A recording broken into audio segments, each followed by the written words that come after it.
You know that the difference between a good and a great business exit could mean millions of dollars. Today's guest has helped close hundreds of deals and knows exactly how to maximize your exit value. Known as the escape artist, John Martinka has spent over 25 years helping business owners exit with style, grace, and with more money. So if you're thinking about buying, selling, or growing through acquisition, this episode is definitely your roadmap to getting the deal done right.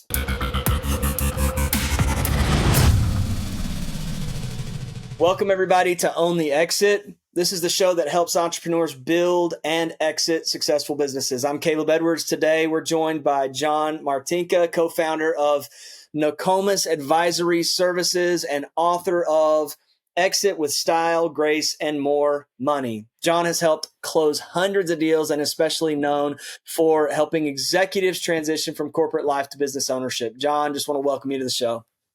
Glad to be here. Welcome, John. Good to have you.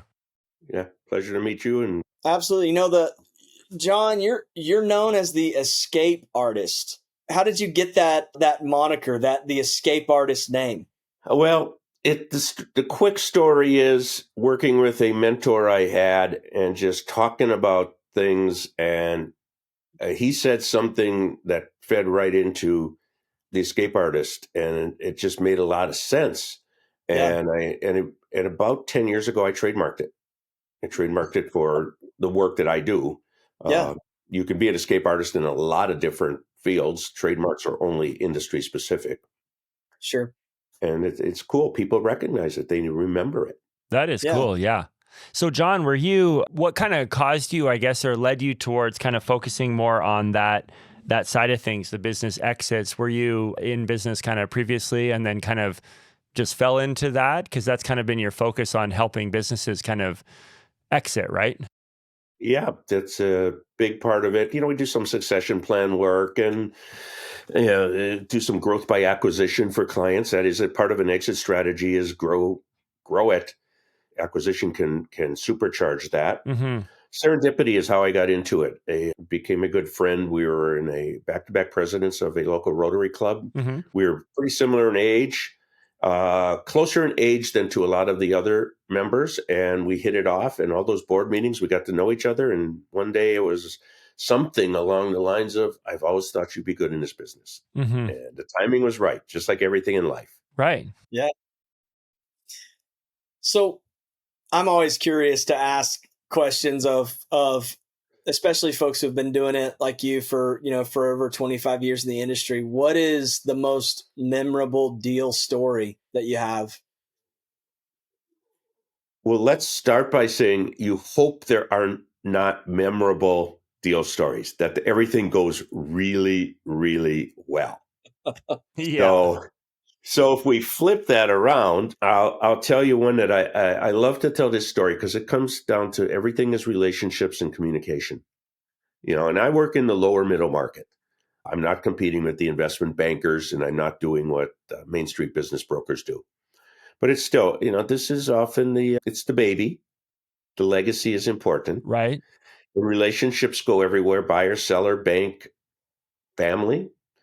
So I've done a couple projects with a client, and he gets approached by some very qualified buyers, and we're working on it, and he gets an offer. And this has gone over of about 2 months, right? So this isn't like just meet on Monday, get an offer on Wednesday.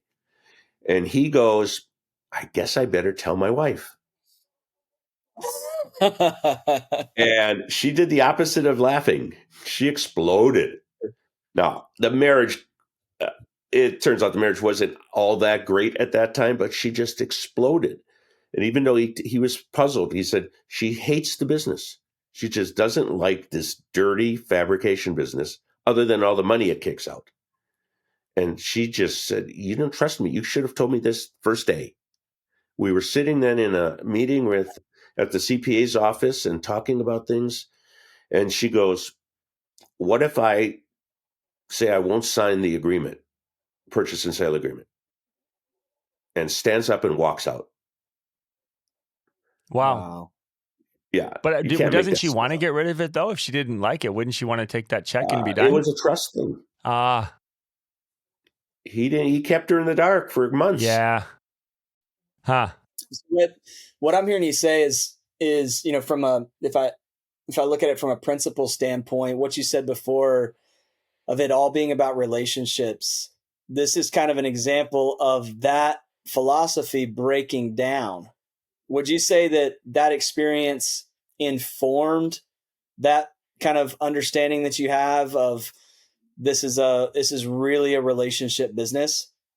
I've always maintained it's a relationship business. I mean, this is not, 100, 200, $500 million deals where the CFOs bring the spreadsheets in on a silver platter and say, here's why we should do it. This is uh, this is an owner saying, I want to sell to someone who will take care of my employees. I want someone who will preserve the legacy. In the back of their mind, it's, I want to bring my grandkids by here in 10 years and say, that was my business. Look how well it's doing. Yeah. That's so common too for smaller business. And when I say small, I mean they're making, millions of dollars or even tens of million dollars sometimes in revenue is still kind of considered small, I guess, by the definition. But so much of it, of these business owners and, folks I've talked to, just they pour their heart and their soul into this stuff and they build it. And it means so much, I've even experienced that with buying real estate from people, like I kind of say, hey, this isn't a sale.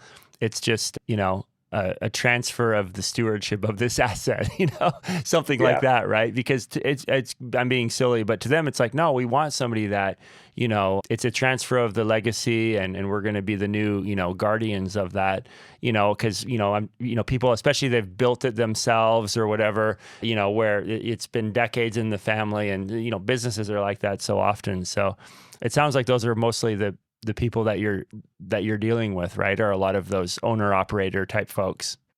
Yeah, owner operator sometimes gets carried too much to the extreme because an owner dependency on the owner working in the business on the day to day, whether it's programming a machine, running a machine, designing product, making this day to day sales calls. That's not what an owner should be doing. That's a dependency. Mm. And a buyer looks at that and says, I have to find someone who can do those things because I don't know if I can.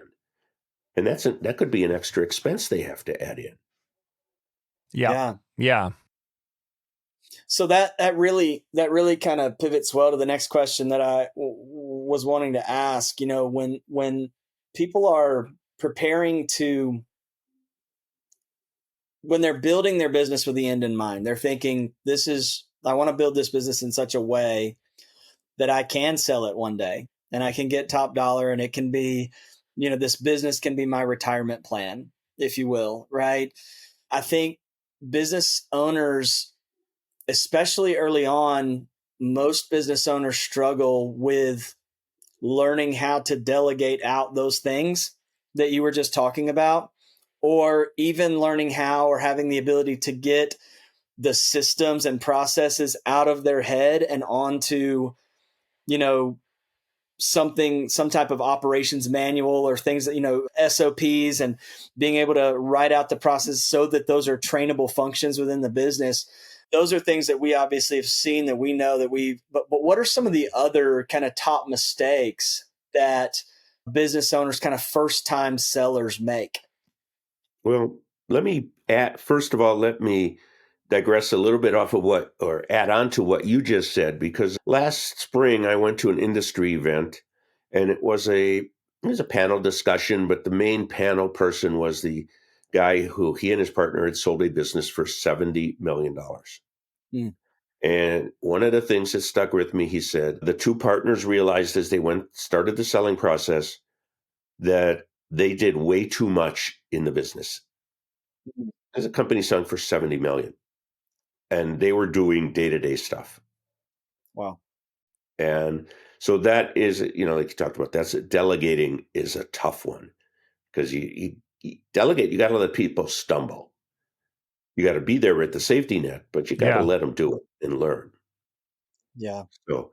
So, what are some of the things that people should pay attention to, not do correctly? Let me start out with and I think a lot of other people say this too, have really good financial systems so you have accurate financial statements. Mm-hmm. And don't play games with them.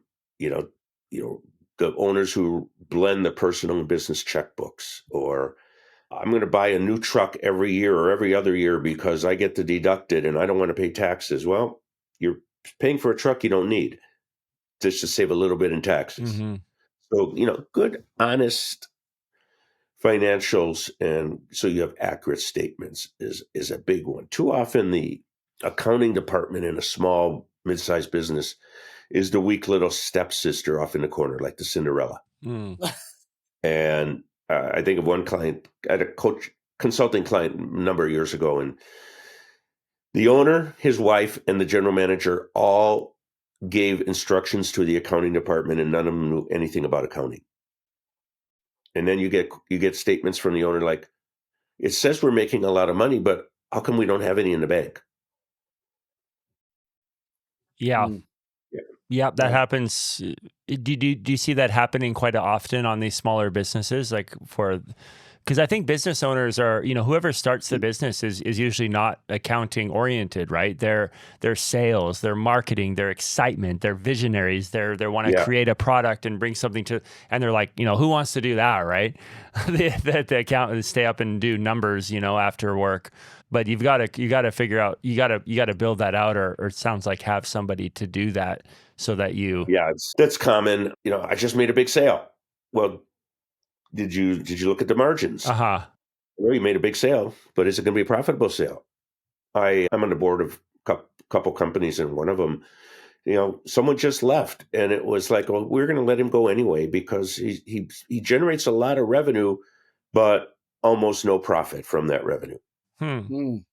Do you find when you go to sell, is that kind of an obstacle or kind of a messy situation that needs to be worked through? Like if someone's trying to sell their business and their financials aren't good, I mean, does that hurt the value of their business, the resale Well, it sure value? can. The buzzwords these days are quality of earnings reports, which, I'll give the accounting profession credit. They've fancied up something and put a name on it, and it sounds great, quality of earnings. And they go in there and do a little forensic accounting, or a lot of forensic accounting.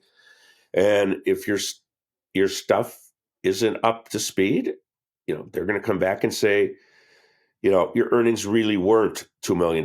They were $1.7 million. Mm. Or something like that. But good accounting Only systems. 300,000 off. Yeah. But if you put a multiple of, say, 5 or 6 on it, then you're talking real money. Uh-huh.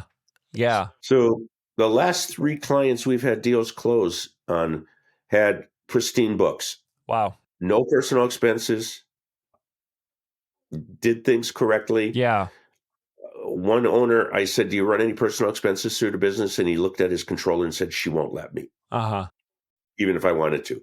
Another one was so honest about it. He was repaying his company for his 2 kids' cell phones that were on the company plan. Mm-hmm. Those are nice people to work with. Well, yeah. No games being played. What it is what it is. The tax return looks like the financial statement. Yeah. Yeah. Yeah. I've heard too Would you many say situations where it's just a mess, especially when it's family businesses, and then how do you bring a partner into that mess, or how do you sell it, or how do you get a loan on it, or how do you do anything, right? When it's just so vague and sloppy. Yeah. And then the owner wonders why am I not getting the price I thought I was going to get? Mm-hmm. Because you're not making what you thought you were making. Yeah. So would you That's say a big one. Another one is people. I mean, people are Yeah. the business's number one asset. People are. People are. Yeah. And CPA taught me, and it really makes sense, your people are not on the balance sheet. Mm. You've got vehicles and equipment, inventory, but your people don't go on the balance sheet yet. They're your number one asset. Those things don't mean anything if there's not people who can use them to make the product, sell the product, service the product. Mm.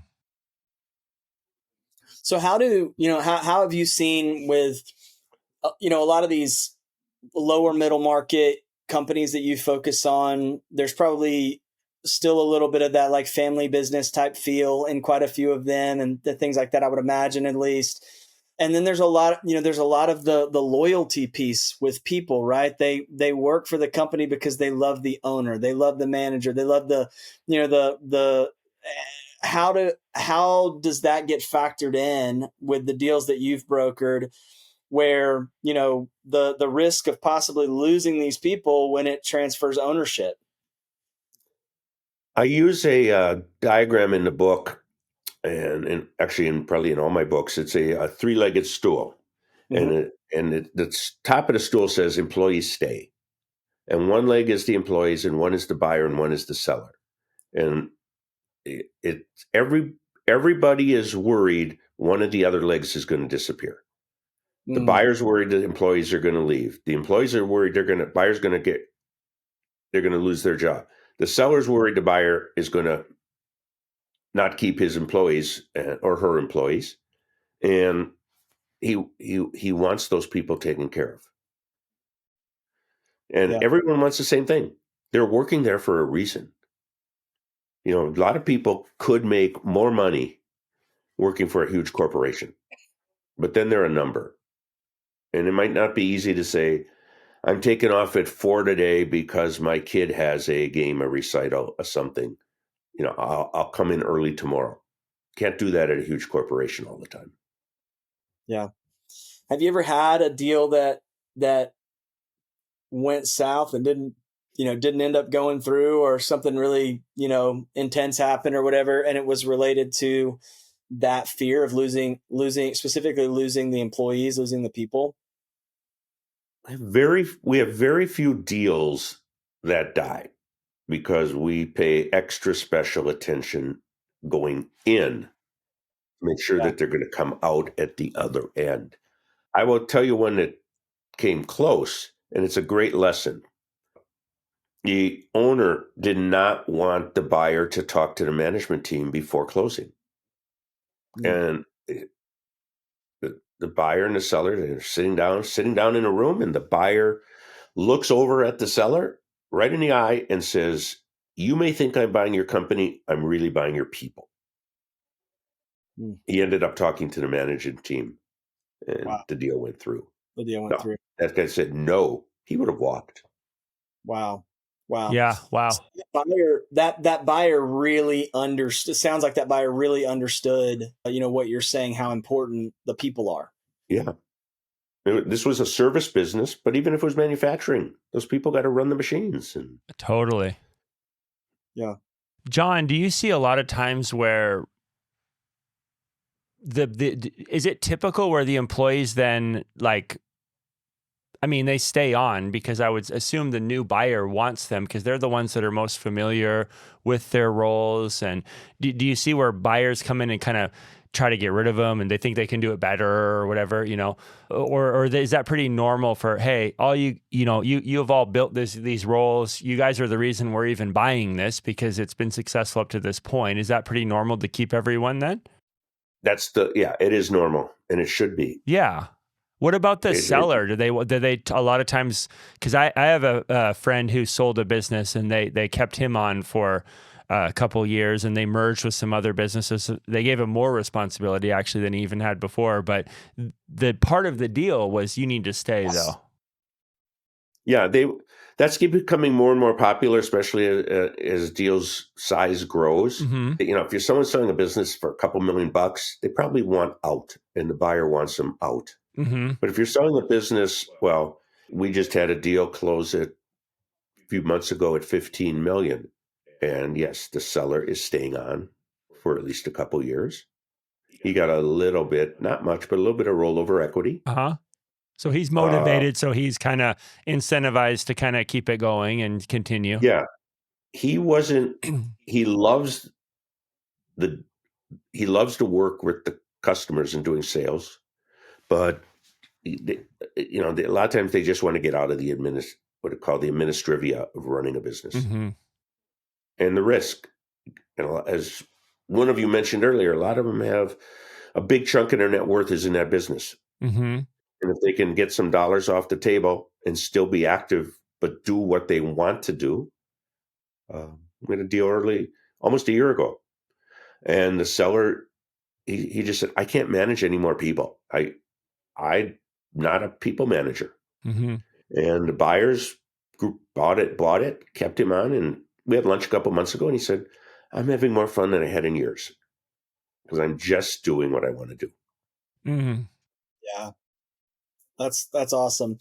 So what are some of the key factors then that because I know a lot of our listener base, they're early on in this thought process of trying to build their business with the end in mind. What are some of the key factors that you would share with someone in that stage that drives higher valuations and a higher exit? What are some of Yeah. those key factors? Well, the first thing is build the business and run the business as if the right buyer could come along with more money than you ever dreamed. This happened recently. I told the client, I thought the market value of his business was we got 50% more because the buyer, which was PE backed, really wanted it. It fits. There were synergies they couldn't get anywhere else than with our client. So we talked about, there's many value drivers. I look at 7 important ones. We talk about the financials. We talked about reducing the owner dependency and, delegating, having a management team, grow the darn thing. Too many owners go, well, I'm doing X in sales. I'm making $1 million, $1.5 million a year. I don't want to grow it. I just want to get my $1.5 million a year. And a buyer looks at it and says, can they really grow? Yeah. The owner says, oh, there's so much potential. The buyer thinks, and buyers tend to be skeptical by nature, is they've tried everything they can to grow the business, and this is where it is. So grow the thing and document. What did you do? What happened? We talked about people. Hire and retain good people, great people. Pay them well. I'm not sure about one recent deal, but the 2 before it, our clients set up a retention fund for their key people. And in one case, they get paid in a year. In the other one, they have 3 payments if they stick around for 1, 2, and 3 years. I mean, one made it known. When I sell the company, 15% of the price goes into a retention bonuses, but you got to stay here 1, 2, or you get it at 1, 2, and 3 years. Okay. That's a cool structure because it just shows the value of that person, of that key role, right? Because it sounds like they could still be successful even without that person. So if they leave, well then, hey, it's still viable, it's still going to be good, but we're only giving you 85% of what we said we would give you. Yeah. Huh. Yeah. So other ones, we talked about owner dependency, but there are other dependencies a lot of businesses Mm-hmm. have. Usually it's customer concentration. Owner I met recently, and top 2 customers over 60% of his business. Mm. And they think, well, they've been doing business with us forever. They love us. All right, okay. What if something happens on that other end? What if they sell? Or what if it's a bigger company? I'll share a story from quite a while ago. I get a call from a guy who's frantic. He got referred to me, says, I need to do something. I need to sell my business. Why? He had 90% of his he was a contract manufacturer of, I believe it was supplements. He had 90% customer concentration, one customer. That customer got a new CEO who said, I have a friend that does what our supplier does. We're moving all our business to him. Goodbye business. Wow. But it could be could be a key supplier. I've known banks to do diligence on the supplier if there's one dominant supplier. The landlord Oh can be a yeah, wow, dependency. that's true. Yeah. So many factors that go into it. Do you as an advisor, do you have a team of like due diligence like experts, or do you refer people? Like, I'm just thinking for our listeners, a lot of them being entrepreneurs who probably want to sell businesses at some point in time. It's an interesting conversation, an interesting process of all the steps that are involved. And it sounds like one of the takeaways I'm getting from this too is it's like years almost of preparation. Like you've got to have financials, you've got to have all your people in place. It doesn't just happen overnight, and you almost have to be thinking, you know, I guess that leads to my question. At what point should people start even planning for an exit? Even if maybe they don't plan on selling, maybe they want to work forever and own that business. But do you think it's wise to start to set things up as though you would sell it? And what would your advice be around You're, that? you're right. And I like the analogy. Business owners, they love their business. They think it's great. They do not get up one day and go, I'm going to raise the dimmer switch on my business. The lights are go shiny bright. The business is going to look great. And it's going to take, I know it's going to take me 3, 4, 5, maybe 5 years, but I'm going to do that. They get up and go, flip the switch. I want out. But what happens if something tragic goes on in the meantime? Mm-hmm. My daughter works with me. We were at a meeting recently. We were talking on the way back about someone I know, and he's running a really sizable family business. He moved from COO to CEO when the CEO was on vacation in Hawaii, had a heart attack and died. Wow. Those things happen. So when you get the business to the point where you're saying, yeah, this is a business, it's not just me and a job, you have to be ready to, again, my client who got 50% more than I said it was worth because they really wanted it. He was ready. Yeah. Things happen. Yeah, I think How this is early do you think that client started preparing himself before he even started, looking to actually pull the trigger? Uh, I honestly don't know, but it had been quite a while. He had bought the business from his dad. So he knew, what makes it attractive when you're going to buy it. And it wasn't like dad gave it to him. Dad needed the money from the sale. And he had good people. His people got paid really well. And therefore he had a lot of profit. I know of a deal. A friend of mine bought a company, and the owner is one of these guys that a CFO friend told me about. One of his clients. He said the guy he'll trip over dollars to save a dime. Mm. This guy paid his people horribly. My friend went in. He and his partner bought the business, raised wages, put in a new bonus comp plan, grew the business 75% the first year with the same people. wow. Wow. Okay. Because the people were, I would guess that the biggest factor of that is the people are now more incentivized to not just clock in, clock out, but they actually have buy-in. When you get the whole company of, all the people to have more buy-in in the success of the business, then, that's You huge. got it. They were incentivized. It wasn't just go in and where I'm getting paid not much and I'll give them not much. It's, how do we make more sales? Yeah. Yeah.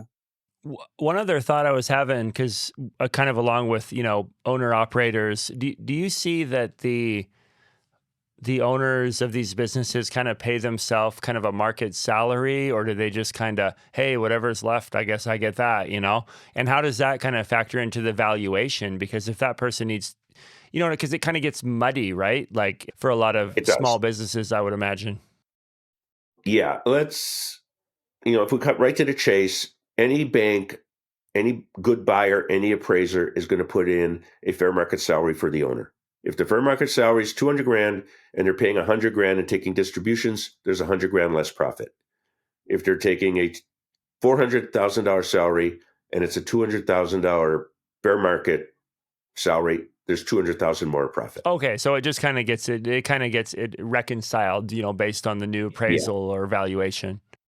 Your Main Street business brokers call it seller's discretionary earnings, and they add in salary to profit with medical benefits, et cetera, and say, oh, owner doesn't have to take a salary. It's discretionary. Well, their mortgage company says baloney.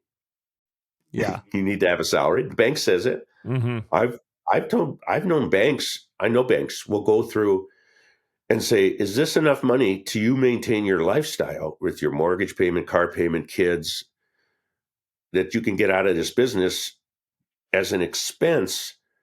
And then we have profit that covers your debt, because we don't want you going into debt personally. Yeah. You mentioned earlier strategic acquisitions as a business and how, strategic acquisitions play a role in, in planning for an exit. Could you unpack that a little bit more? What role do strategic acquisitions play in exit planning? Well, it lets you have a larger business.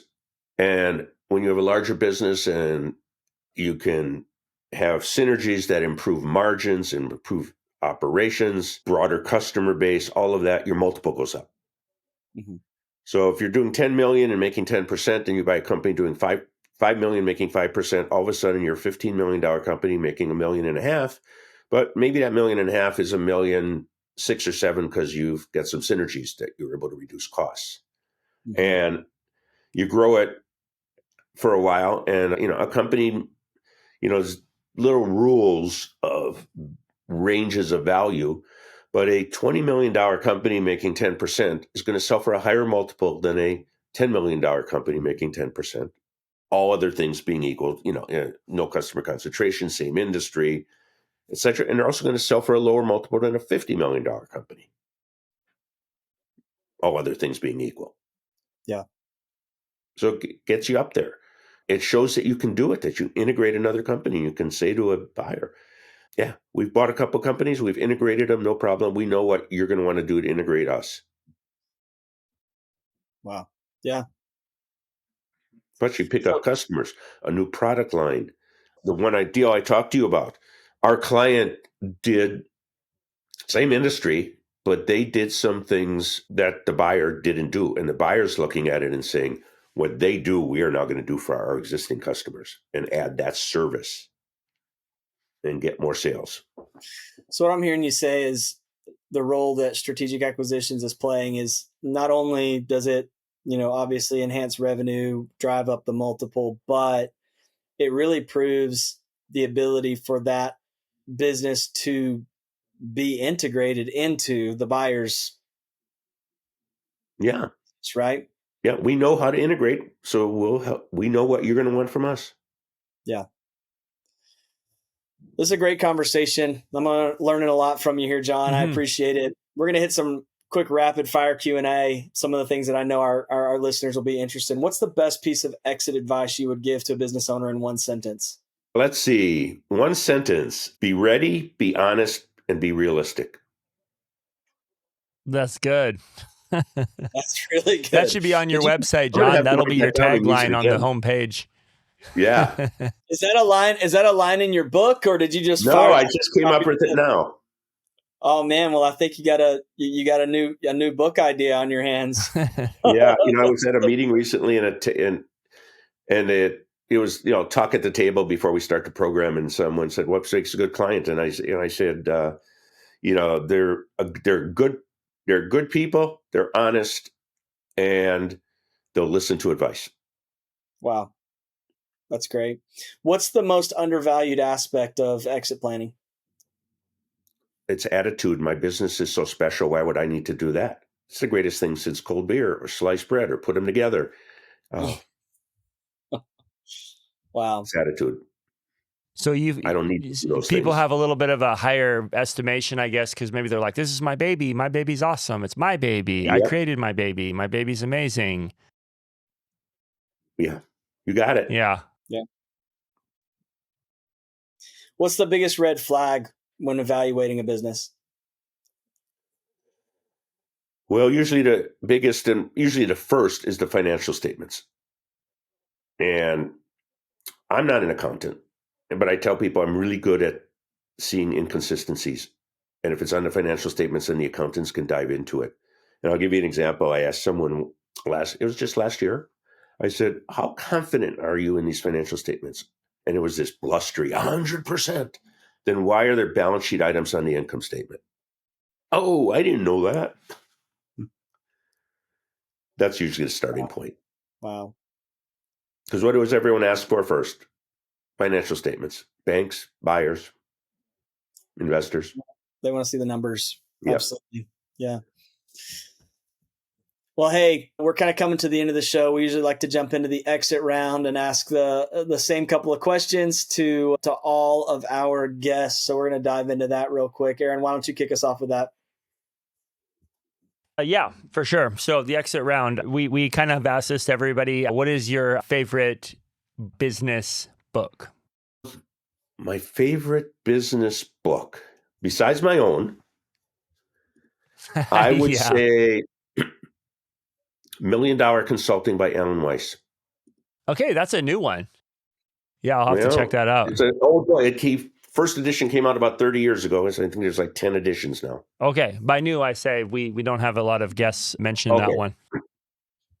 All right. And what percentage of your income would you classify as passive?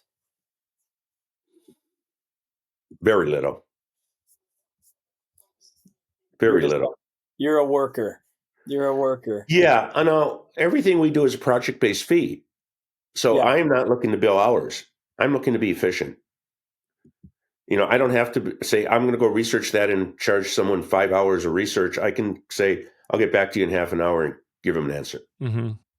All right. Now, next question. If you could go back in time, what business advice would you give your former self, 18-year-old, never started anything yet? What would you say to yourself back then?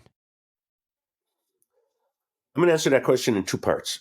The first one will be exactly what you asked. And I would say it's harder than it looks, especially making sales and generating revenue. The second part would be when you get into something, you whether it's a boss or a mentor or whatever, don't try to be like them, be yourself, because it doesn't work to try to emulate how someone else does things, their style. That's really good. What is one thing, John, that you wish that you could do more of, but your business commitments hold you back? That's a tough one because I'm very productive. I get a lot done in a short amount of time.